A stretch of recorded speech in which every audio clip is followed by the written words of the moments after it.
If you've ever traveled internationally, you felt the pain of trying to use your iPhone overseas and trying to use cellular data.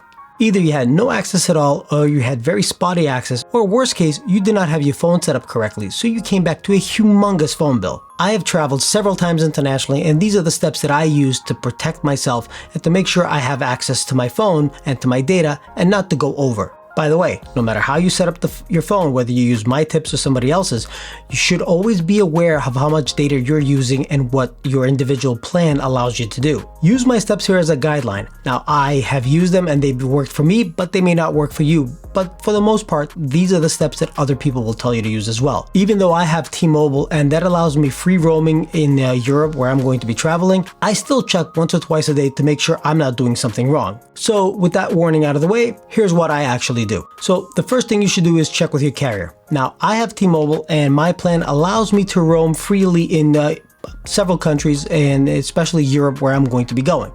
Now, it's not fast data, it's only 2G, but it's good enough to download maps and to make phone calls with like Viber or FaceTime audio. It allows for email and light browsing, but it is going to be slow, but at least it is free. Using my plan for calling is expensive, so I just do not do it at all. If somebody calls me and I see the phone ring, I just ignore the phone call. And if it's somebody that I know, I will text them because that is free. Just don't answer your phone, make sure, because that is where they will get you with a huge phone bill. In the past, I paid for data passes from T-Mobile. They're kind of pricey, but they do work well. So if you're in a pinch, you need something faster, you can probably get a data pass from your carrier and they will work well. Just doesn't seem worth it. This year I'm going with somebody else called KeepGo.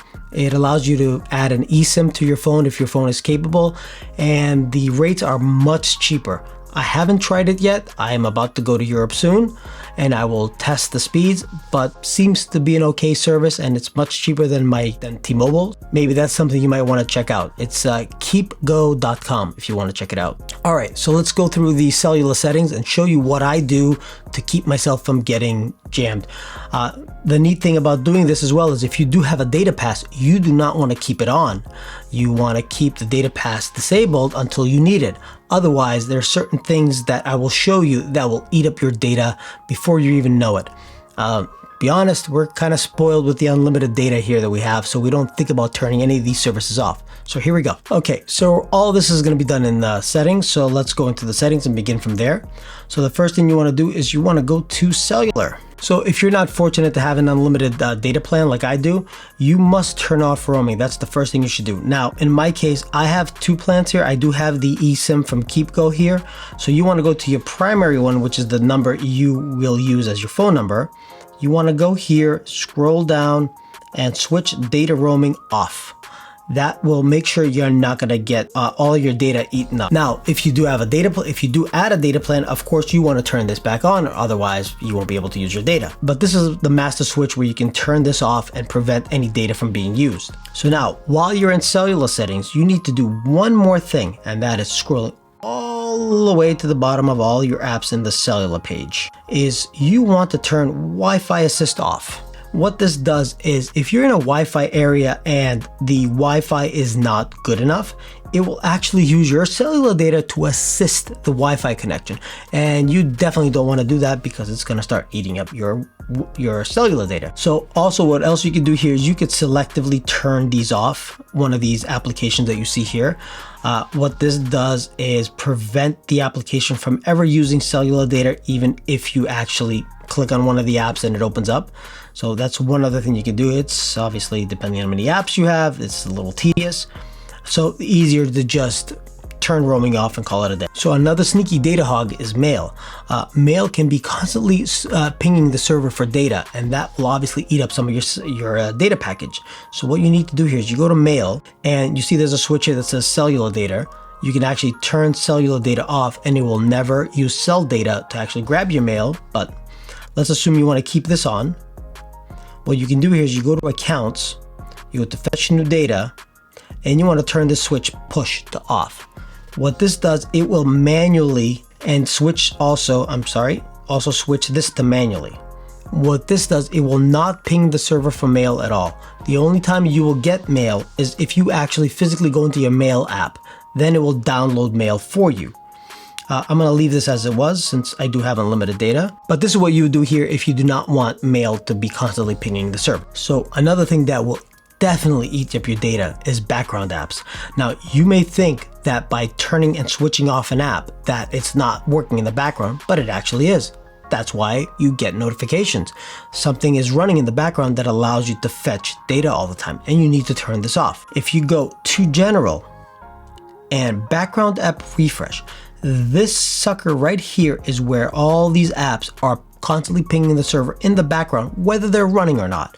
And this, what you want to do here is you go to Background App Refresh, and you can switch this either to Wi-Fi cellular, turn it off totally, or just use Wi-Fi only. I would consider doing this even if I do have my unlimited data internationally as well. Since it's only 2G data, I could see if I want to use the phone for something else that all these background services are going to be taking up a lot of bandwidth. So I may want to consider this, leaving it on Wi-Fi only.